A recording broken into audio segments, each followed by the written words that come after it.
आपली संस्कृती, आपले संस्कार सदा राहू दे आपल्या सोबत। भारताच्या महान ग्रंथांचे आणि काव्यांचे संपूर्ण संकलन सबस्क्राइब करा तिलक।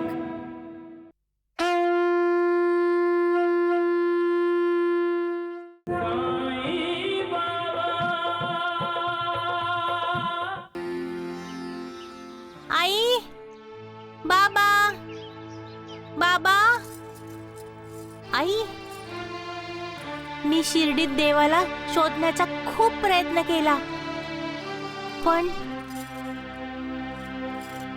मला काही देव कुठे भेटला नाही। पण मी परत प्रयत्न करेन आई, देवाला लपू नाही देणार मी। खूप गोड मुलगा आहे राधाबाई। हाच तो मुलगा आहे जो साईबाबांसोबत मजा मस्करी करत होता। ही तर देवाची लीला आहे सगुण। देवासोबत खेळून आलाय तो आणि म्हणतोय शिर्डीत देव कुठे तो सापडलाच नाही म्हणे। हे लोक काय बाबांना भेटायला आलेत का? शिर्डीत जो कोणी येतो तो साईबाबांचं दर्शन घ्यायलाच येतो। श्रवणचे आई वडील देखील साईबाबांना भेटायला आणि त्यांच्या डोळ्यांची दृष्टी परत मिळावी या इच्छेने आलेत। काय मग आता साईबाबा त्यांचे डोळे बरे करणार आहेत? ईश्वराच्या शब्दकोशात नाही हा शब्द नाहीये नूर। अक्कलकोट महाराजांनी असे चमत्कार केलेत। अक्कलकोटमध्ये त्यावेळी एक आई आपल्या लहान मुलाला घेऊन आली होती जो आंधळा होता। श्री स्वामी समर्थ जय जय स्वामी समर्थ जय जय स्वामी समर्थ श्री स्वामी समर्थ जय जय स्वामी समर्थ जय जय स्वामी समर्थ श्री स्वामी समर्थ जय जय स्वामी समर्थ जय जय स्वामी समर्थ श्री स्वामी समर्थ जय जय स्वामी समर्थ। हा तर स्वतःची आरती करून घेतोय। स्वामी महाराज की जय। जय जयकारही करून घेतोय। आणि पाखंडी हा आई, स्वामीजी किती तेजस्वी आहेत। तुला कसं काय माहित? मी त्यांना पाहतोय। तू पाहतोयस? हो आई, मी पाहतोय। ते पहा, स्वामीजींनी एका भक्ताला प्रसाद दिला। तू पाहू शकतोस? खोटं बोलतोय हा मुलगा। आंधळा कसा बघू शकतो? आता मला दिसत नाही आई, मी नाही पाहू शकत आई। हा सगळा भ्रम आहे। अशा ढोंगी आणि पाखंडी माणसाकडे घेऊन येण्यापेक्षा तू त्याला एखाद्या वैद्याकडे नेलं असतंस तर बरं झालं असतं।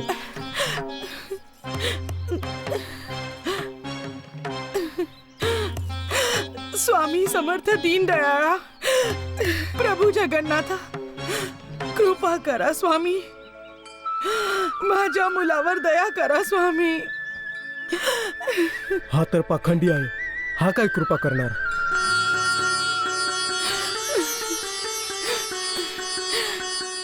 माझ्या कृष्णाला दृष्टी द्या स्वामी, दया करा। कृष्णा, का तुझ्या आईला त्रास देतोयस? अरे तू तर पाहू शकतोयस। दया करा।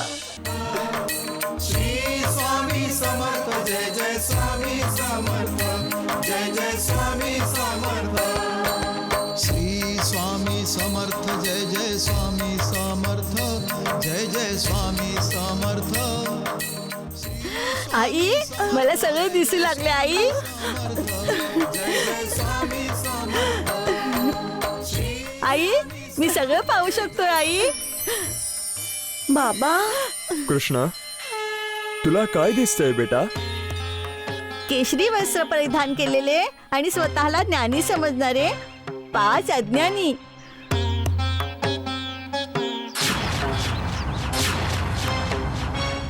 कृष्णा, हे 5 जण इथं कशासाठी आले? तुमची खिल्ली उडवण्यासाठी। हा स्वामी तर नाटक चांगलंच करतोय। तर मनातल्या मनात असं म्हणतोय की हा स्वामी नाटक चांगलं करतोय। या स्वामींची परीक्षा घ्यायला पाहिजे. दुसरा म्हणतोय की आपण स्वामीजींची परीक्षा घ्यायला हवी. कृष्णा, तुला आणखीही काही ऐकू येतंय का? तो चौथा आहे ना, तो म्हणतोय की स्वामीजींनी कधी वेद पुराण वाचलंय का, कधीतरी भगवद्गीता वाचलीये. बाळा कृष्णा, भगवद्गीतेचा एखादा श्लोक म्हणून दाखव. पण मी कुठे भगवद्गीता वाचलीये. तरीही तू म्हण बेटा कृष्णा. यदा यदा हि धर्मस्य ग्लानिर्भवति भारत अभ्युत्थानाम् अधर्मस्य तदात्मानं सृजाम्यहम् परित्राणां साधूनां विनाशाय च दुष्कृतां धर्म संस्थापनार्थाय संभवामि युगे युगे. आता वेद म्हण कृष्णा. मी कुठे वेद वाचले स्वामीजी. मी शिकवतो.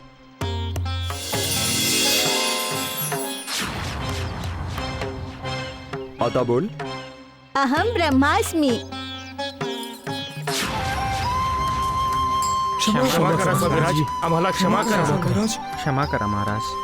आज तुम्ही आमचा अहंकार नष्ट केलात स्वामीजी. हा कृष्णा आंधळा नव्हता. आम्हीच डोळे असूनही आंधळे होतो की तुम्हाला ओळखू शकलो नाही.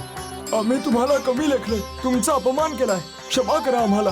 तुम्ही दीनानाथ आहात, भक्तवत्सल आहात. आमचा उद्धार करा. तुमच्या ज्ञानाचा फायदा समाजाला होऊ द्या आणि अहंकाराला गंगेत बुडवून टाका. भागवत धर्माचं आचरण करा आणि भागवताचा प्रसार आणि प्रचार करा. जशी आज्ञा स्वामी महाराज. आणि कृष्णा, तू आता शिक्षण घे आणि लोकांना शिक्षण दे. लोकांना नवीन दृष्टी दे, ज्यामुळे समाजात कुणीही टोळे असूनही आंधळा नाही राहणार आणि ज्ञानाचा प्रकाश पसरेल. श्री स्वामी समर्थ. जय जय स्वामी समर्थ. जय जय स्वामी समर्थ. श्री स्वामी. राधाबाई, याचा अर्थ असा आहे की श्रवणच्या आईवडिलांनाही डोळे मिळतील ना. नवीन दृष्टी मिळेल. साधू संतांचं कार्यच आहे समाजाला नवीन दृष्टी देणं.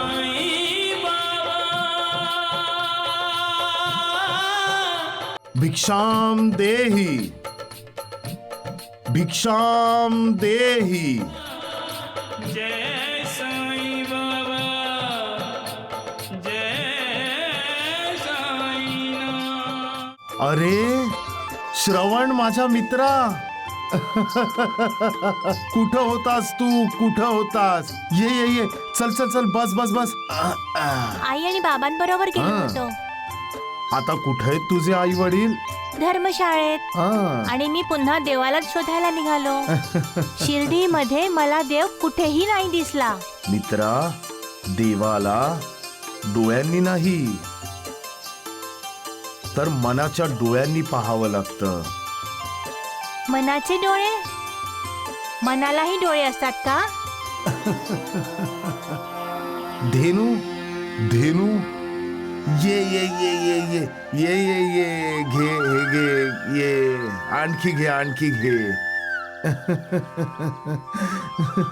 मला एक गोष्ट सांगा. हा ही बोल. गाय तुमच्याच जवळ का येते. कारण मी तिला माया देतो. तूही दुसऱ्यांवर माया केलीस तर तुलाही मायाच मिळेल. तू दुसऱ्यांचा तिरस्कार केलास तर तुला तिरस्कारच तर मिळेल. लक्षात ठेव. या जगाचा श्वास आहे प्रेम. या जगाच्या पाठीचा कणा आहे विश्वास. हे जग चालतं भक्तीच्या शक्तीवर. माणसाच्या आयुष्यात विश्वासघात, दगाबाजी, तिरस्कार यासारखे कित्येक टप्पे येतच असतात. माणसाने कधीही या टप्प्यावर थांबू नये. जर माणूस या टप्प्यांवर थांबला तर ईश्वर त्याच्यापासून दूर निघून जातो आणि माणूस स्वतःच त्याचं आयुष्य खराब करून घेतो. आयुष्यात असं कुठलंही काम करू नकोस की ज्यामुळे तू दुसऱ्यांच्या नजरेला नजर भिडवून देऊ शकणार नाहीस. तुझी मान शर्मेने खाली झुकेल. नेहमी दुसऱ्यांची मदत केली पाहिजे. जो दुसऱ्यांची मदत करतो त्याची मदत तो देव, तो ईश्वर स्वतः हाच करतो. मी आतापर्यंत फक्त आई आणि बाबांचीच मदत केली आहे, दुसऱ्यांची नाही. कदाचित म्हणूनच मला देव नाही सापडला. ऐका हो ऐका, शिर्डीत लवकरच येत आहे. ऐका ऐका ऐका, शिर्डीत लवकरच येणार आहे भक्ती ते पहा. बाळ ध्रुव. देव आले. ऐका ऐका ऐका. देव माझ्यावर प्रसन्न झाले म्हणूनच शिर्डीत आले. शिर्डीत आज मी त्यांना लवकरच येत आई बाबांना आहे. भेटवेन. भक्ती रसाने भरलेलं अरे, ऐक. नाटक. अरे ऐका ऐका ऐका ऐका, शिर्डीत लवकरच येत आहे भक्ती रसाने देवा. भरलेलं नाटक. मी तुम्हाला केव्हाचा शोधत होतो, पण तुम्ही कुठे दिसलाच नाहीत. तुमची माझी आज भेट झाली. तुम्ही माझ्या बरोबर याल ना देवा? माझे आई वडील आंधळे आहेत, तेही तुम्हाला भेटायला आलेत. फक्त तुम्ही त्यांची दृष्टी परत द्या देवा. माझे आई आणि वडील त्या धर्मशाळेत राहतात. ते दोघंही तिथेच आहेत. फक्त तुम्ही त्यांचे डोळे बरे करा देवा. अरे तू शहाणा मुलगा आहेस ना. बरं एक गोष्ट सांग. ही खरी आहे ना? नकली आहे. नकली आहे ना? अच्छा, तर मग मी माकड आहे. नाही. नाही ना? मग तसेच हे देवही नाही आहेत. हो. हे जे हात आहेत ना, हात नकली आहेत, नकली. हे बघ, हे बघ. हा, अरे आपल्या गावात ना एक नाटक मंडळी येणार आहे. मग त्यात काम करणारे कलाकार आहेत हे. म्हणजे आई बाबांना ज्याने सांगितलंय की शिर्डीत देव आहे तो खोटारडा आहे.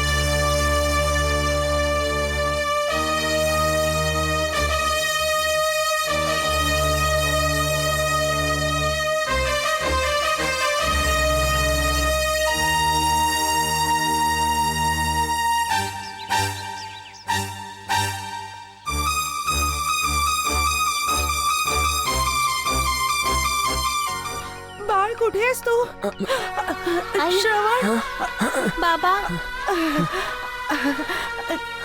शिर्डीत कुठलाही देव नाहीये बाबा. आपण आपल्या गावी परत जाऊयात. परत जाऊया बाबा. ठीक आहे बाळा, जाऊया. चल बाळा, चल चल, रडू नको. आपण जाऊया. चल. निघून जाऊया आपण. श्रवण निराश झालाय. निष्पाप आहे ना तो. त्याच्या आईवडिलांवर खूप खूप प्रेम करतो. म्हणूनच तर नाटकवाल्याला देव समजून बसला तो. साईनाथ, तुम्ही त्यावर कृपा करा. मी सर्वांवर कृपा करतो म्हाळसापती. जे माझ्या दारात येतात ते कधीही रिकाम्या हातांनी नाही जात म्हाळसापती. पण श्रवण तर परत चाललाय बाबा. देवाची भेट न झाल्यामुळे निराश होऊन निघून जाईल तो. देवाला प्राप्त करण्यासाठी मोठी तपस्या करावी लागते नानावली. पण आम्हाला तर तुम्ही मिळाला आहात बाबा. मी ना ईश्वर आहे ना देव. मी तर त्या ईश्वराचा सेवक आहे, देवाचा भक्त आहे. आमच्यासाठी तुम्ही देवच आहात. शिर्डीचा प्रत्येक जण तुम्हाला परमात्माच मानतो. ते चुकीचं आहे म्हाळसापती. देवाचं काम करण्यासाठी देवाने मला पाठवलंय. लोकांवर करुणा करण्यासाठी पाठवलंय त्याने मला. आणि त्यांचा उद्धार करण्यासाठी पाठवलं गेलंय मला. साईनाथ, श्रवणच्या आई वडिलांचा उद्धार करा. मी तर लोकांच्या दुःखाने आणि वेदनांनी विरघळून जातो म्हाळसापती. शिवशंकरांनी जसं हलाहल प्राशन केलं होतं तसंच मी लोकांच्या वेदना स्वतःवर घेऊ पाहतो. परंतु मला देखील काही मर्यादा आहेत. मर्यादांमध्ये शरीराला जखडून पाठवलंय त्या देवाने. आपल्या भक्तांची दुःख वेदना ह्या शरीरावर घेतल्यानंतर माझं हे शरीर हळूहळू क्षीण क्षीण होऊ लागलंय. ज्या लोकांना भक्ती जोखड वाटू लागतं ते कुविचारांकडे आकर्षित होऊ लागतात आणि इच्छा नसतानाही त्यांच्या हातून वाईट कर्म घडतं. जसं कर्म असतं त्याचं तसंच फळ मिळतं. हे तुलाही माहितीये म्हाळसापती. हेच तर कर्मांचं बंधन आहे, ज्याला मी नाही तोडू शकत म्हाळसापती. आपल्या कर्माचं फळ भोगल्यानंतरच श्रवणच्या आई वडिलांचा उद्धार होईल.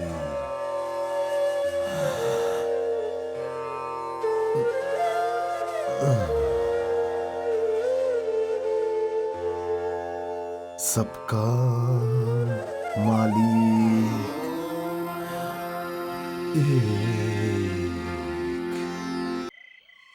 बापा बापा काय झालं वहिनी? बापा बापा माझ्या भावा काय झालं तुला?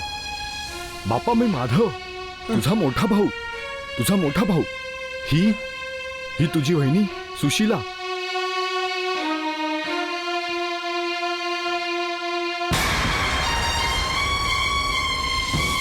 दादा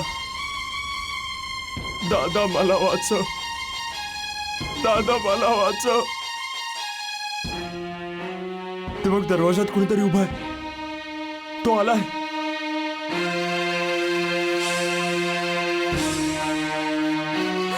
नाही बाप्पा नाही.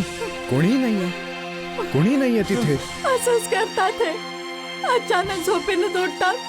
घाबरत आहे दादा आहे. त्याला माझा आत्मा घेऊन जायचा आहे. जेव्हा तो दरवाजातून हात येतो तेव्हा माझ्या छातीत दुखू लागतं. दादा मी मरून जाईन दादा. दादा तो पुढे येतोय. दादा मी मरून जाईन दादा. आता काही खरं नाही. अरे बाप्पा मला आता सहन नाही होत. दादा दादा रडू मला नकोस वहिनी. वाचवा. सगळं व्यवस्थित होईल. हा ही घ्या साईबाबांची उदी. हे घे बाप्पा. ही साईबाबांची उदी आहे. तुला लवकर आराम पडेल. पड पड पड पड. साई कथा अनंत है, साई नाम अनमोल, जन्म सफल हो जाएगा, साई साई बोल. साई राम साई श्याम, दुख भंजन तेरू. कित्येक वेळा असं झोपेतून उठतात आणि घाबरून ओरडतात आणि मग छातीत दुखायला लागतं त्यांच्या. असा त्रास सर्वांनाच झालाय हो. तुम्हाला, मला, भाऊजींना, जाऊबाईंना. ह्यासाठी तुम्हाला साईबाबा सारखे सारखे वणीला जायला तर सांगत नव्हते ना? अरे श्यामा, जरा तुझ्या पत्नीकडून थोडीशी अक्कल उसनी घे. ती बरोबर विचार करतेय, पण तू काही तुझा हट्ट सोडायला तयारच नाहीयेस. पहा ना, म्हाळसापतींना त्यांच्या कुलदेवतेच्या खंडोबाच्या यात्रेला जेजुरीला कुणी पाठवलं होतं? साईबाबांनीच ना. मग त्यानंतर म्हाळसापतींचं कल्याण झालं. हे तर सगळं आपल्या समोर घडलंय. मग तुम्ही हट्ट का करता? बाबा तुम्हाला सारखं सारखं वणीला जायला सांगतायत, देवी सप्तशृंगीचं दर्शन घ्यायला सांगतात. मग तुम्ही का नाही जात वणीला? उत्तर दे श्यामा, उत्तर दे. कदाचित कुलदेवीच्या दर्शनानेच सगळे त्रास दूर होणार असतील. माझी कुलदेवी साईबाबाच आहेत सुशीला. श्यामा, अरे किती श्रद्धा आहे तुझी माझ्यावर. म्हणूनच तर तू मला प्रिय आहेस.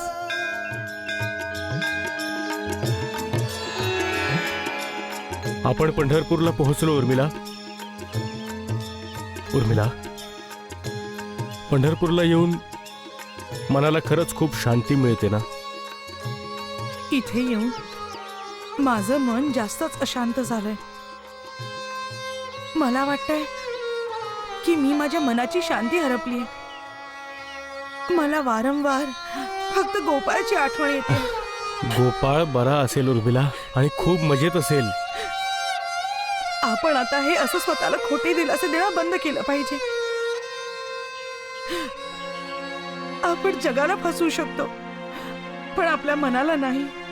कारण मन ईश्वर आहे. मनच भगवंत आहे, स्वामी आहे. मनच आपली अंतरात्मा आहे आणि तो परमात्म्याचा अंश आहे. मनाला फसवणं म्हणजे देवाला फसवणं आणि त्याच्या सोबत लपाछपीचा खेळ खेळणं. मला आता हे असे खेळ खेळायचे नाहीयेत. माझं मन तर माझ्या गोपाळसाठी आक्रोश करतंय. माझा गोपाळ तर माझ्यासाठी आक्रोश करत असेल. गोपाळला विसरून जा उर्मिला.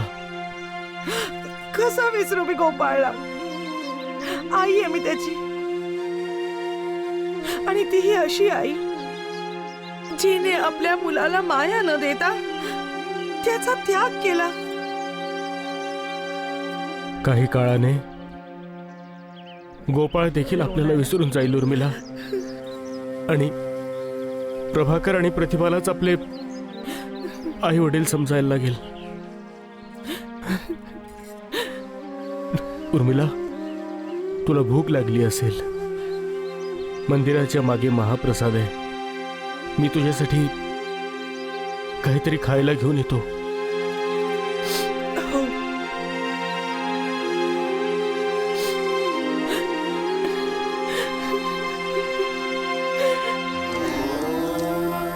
जेव्हा जीवनाचा आनंद नष्ट होतो, तेव्हा माणसाला वाटतं की जीवन रूपी फळाचा रस शोषला गेलाय.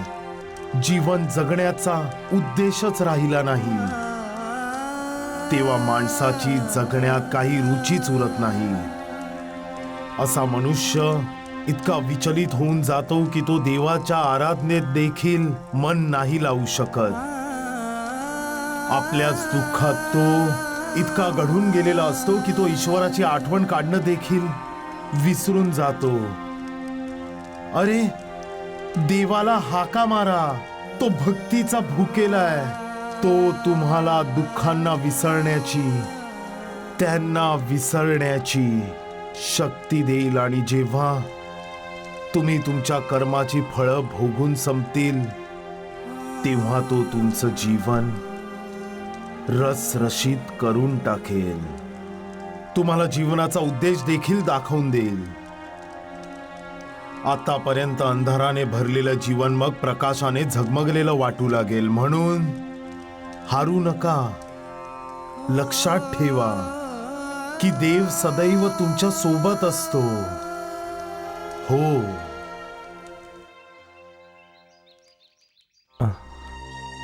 उर्मिला, उर्मिला, आता तर इथेच होती. कुठे निघून गेली?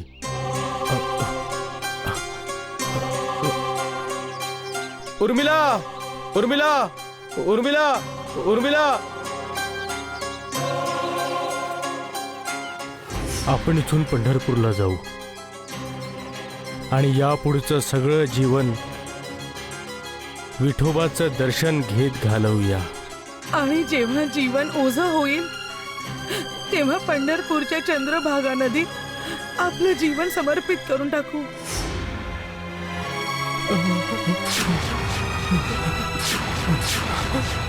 उर्मिला उर्मिला उर्मिला उर्मिला उर्मिला उर्मिला,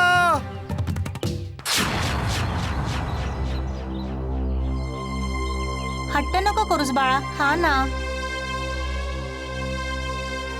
बाळा, खा ना. नाही खाणार.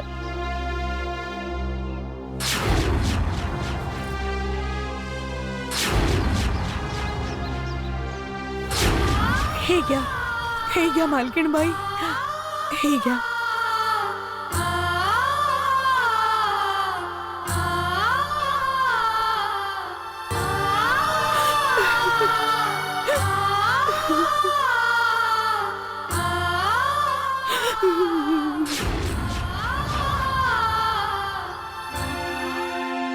माझा राजा बेटा, खाऊन घे, चल लवकर.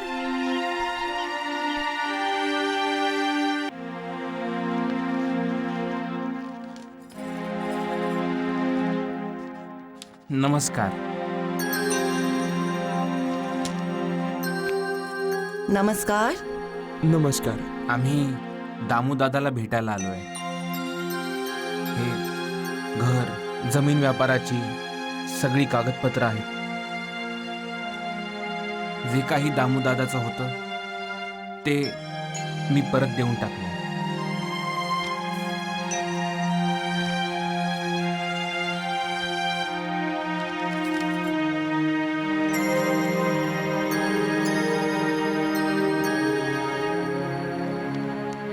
आमच्या हातून जी चूक झाली, आम्ही जो दादा बहिणीचा अपमान केलाय, त्यासाठी त्यांची माफी मागून त्यांना त्यांच्याच घरात घेऊन जाऊ. दामूदादाला बोलवा ना. मला माहिती आहे आम्ही दामूदादा बरोबर खूप अन्याय केलाय. आम्ही त्यांचे अपराधी आहोत. ते जी काही शिक्षा देतील ती भोगायला आम्ही तयार आहोत. दामूदादा, वहिनी, दामूदादा. दामू शेठ आणि उर्मिलाताई हे गाव सोडून निघून गेलेत. काय? पण ते कुठे गेलेत हे तर तुम्हाला माहिती असेल ना? नाही, ते कुठं गेले ते कुणालाही नाही माहीत. एवढंच नाही तर ते त्यांच्या मुलाला प्रतिभा आणि प्रभाकरकडे सोडून गेलेत. त्यांनी त्यांच्या आयुष्याचं बरं वाईट आम्ही सर्वांनी खूप प्रयत्न केले, पण ते कुठेही नाही सापडले. मी पैशांच्या मोहात अडकून माझ्या देवासारख्या दादा बहिणीचा विश्वासघात केलाय.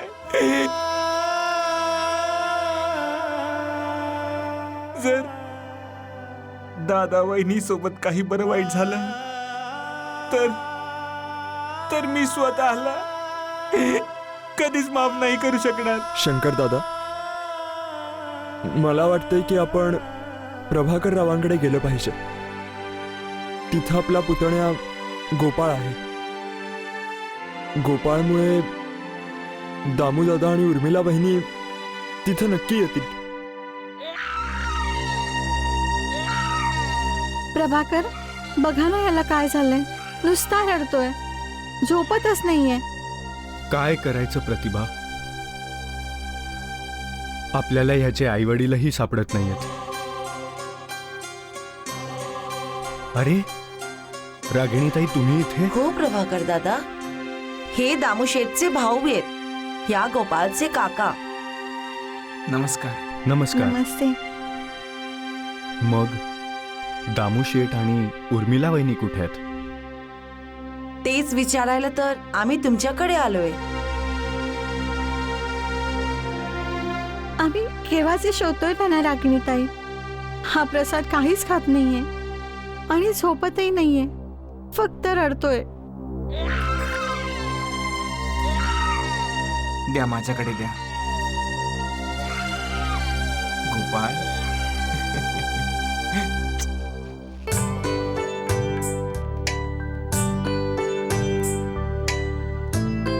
ही तर कमालच झाली.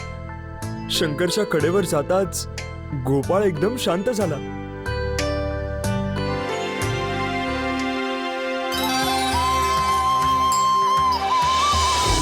तुझ्याकडून काही चूक झाली असेल तर ती सुधारून घे. तुझ्या मोठ्या भावाला दगा दिलायस तर त्याची माफी माग. देव तुला माफ करेल. तुझं कल्याण होईल बाळा.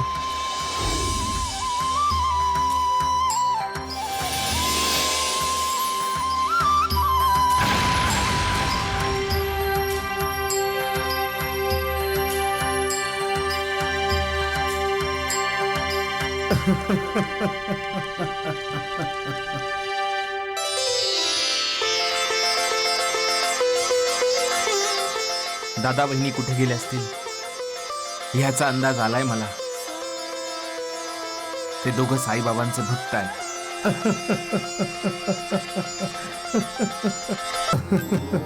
आता सगळे इथं येतील शिर्डीत. सगळेच येणार आता शिर्डीत.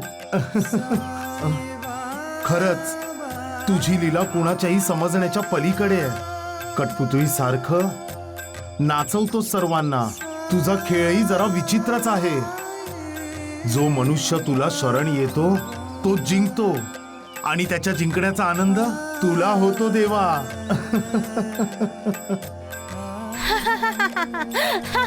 देवा, तूही फार मुरलेला खेळाडू आहेस.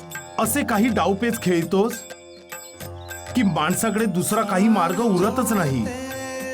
फिरून फिरून तुला शरण येतातच आणि मग जीवन मृत्यूच्या फेऱ्यातून मुक्त होतात.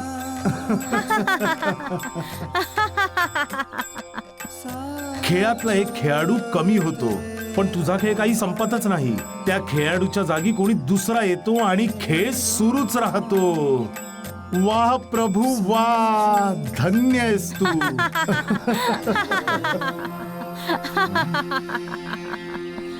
अरे श्रवण,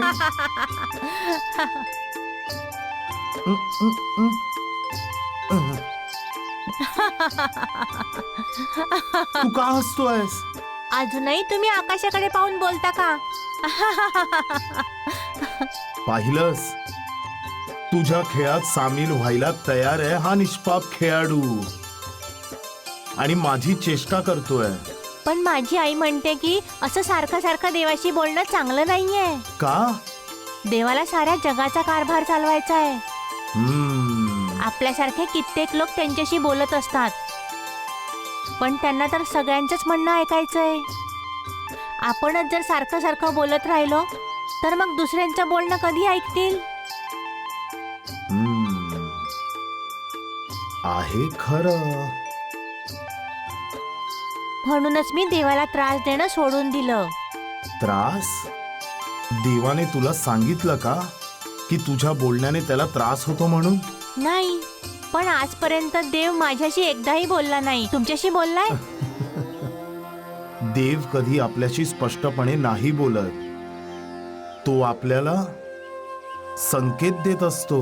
संकेत? हो, जेव्हा फूल उमलतं तेव्हा समजायचं की देव खुश आहे. जेव्हा आकाशात इंद्रधनुष्य दिसेल तेव्हा समजायचं की देव हसतोय. जेव्हा शेतात पिकं डोलतात तेव्हा म्हणायचं की देव प्रसन्न झालाय. जसं तू तुझ्या मित्रांच्या अंगावर पाणी उडवतोस खेळता खेळता, तसाच तो पाऊस पाडून आपल्याशी खेळ खेळतो.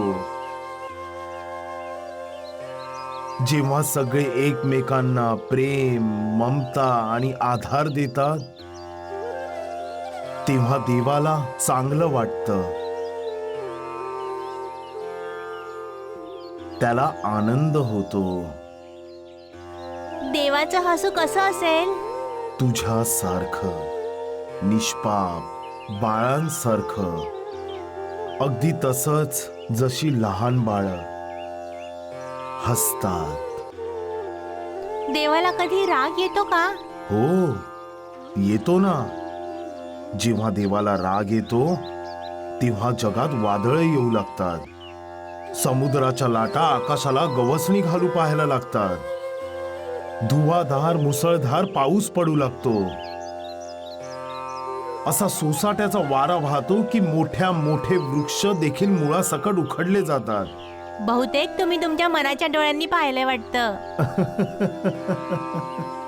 म्हणजे तू माझं म्हणणं लक्षात ठेवलंयस.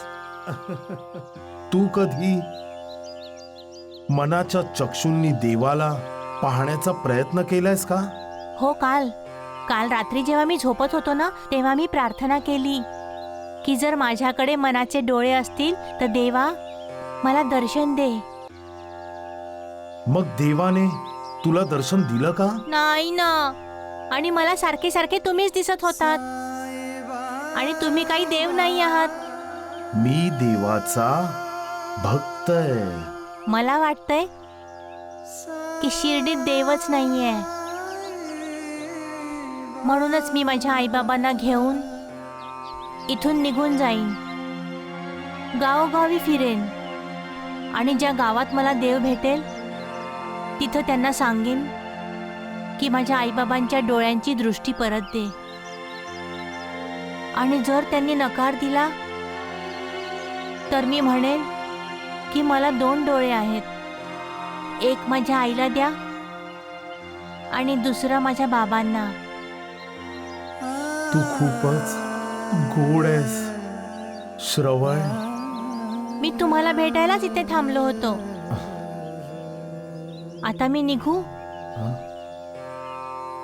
तुम्ही शिर्डीतच आहात ना? हो हो कधी कधी भेटायला नक्की येईन. हो खरं सांगू, हो बोल. तुम्हाला सोडून जायची इच्छा होत नाहीये. कथा अनंत है, साई नाम अनमोल, जन्म सफल हो जाएगा, साई साई बोल.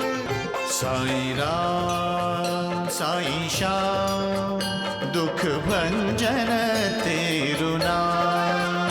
साई राम साई श्याम, दुख भंजन तेरो नाम.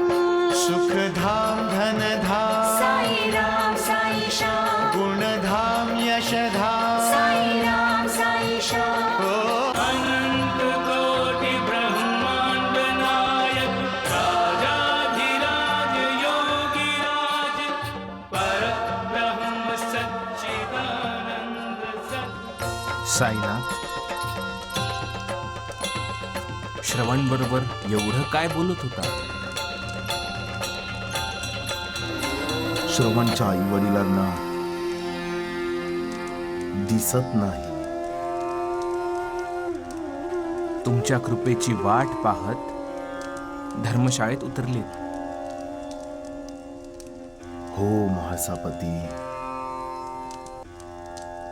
माणसाने देवाप्रती कुठल्याही परिस्थितीत कृतज्ञ राहिलं पाहिजे. तो कधी कुणावर अन्याय नाही करत. त्याच्याकडे प्रत्येकाचा हिशोब तयार असतो आणि तो माणसाला त्याच्या कर्माच्या नुसारच तर फळं देतो. देवाची कृपा व्हायची आहे म्हणूनच तर श्रवणच्या आई वडिलांना सर्वात महत्वाचा मनुष्य जन्म मिळालाय. माणसाने कुठल्याही परिस्थितीत आनंदात राहिलं पाहिजे. त्याने देवाची भक्ती केली पाहिजे आणि देवाच्या कृपेचा पायीक झालं पाहिजे. म्हाळसापती, एकदा एका गरीबाने पाहिलं की एका माणसाकडे खूप पैसा आहे. दोघेही जंगलातून चालले होते. गरीब त्या पैसेवाल्याकडून पैसे हिसकावून घेणारच होता. तेवढ्यात त्याचा पाठलाग करणाऱ्या गरीबाचा पाय घसरला, तो पडला आणि त्याचा पाय मोडला. पाय बरा व्हायला खूप वेळ लागला. त्याची बायको देवाला दोष देऊ लागली, पण त्या गरीबाने देवाचे आभार मानले. आभार? हो म्हाळसापती, तुझ्यासारखीच त्या गरीबाची पत्नी देखील चिडून म्हणू लागली की तुमचा पाय मोडला आणि तुम्ही आभार कसले मानताय.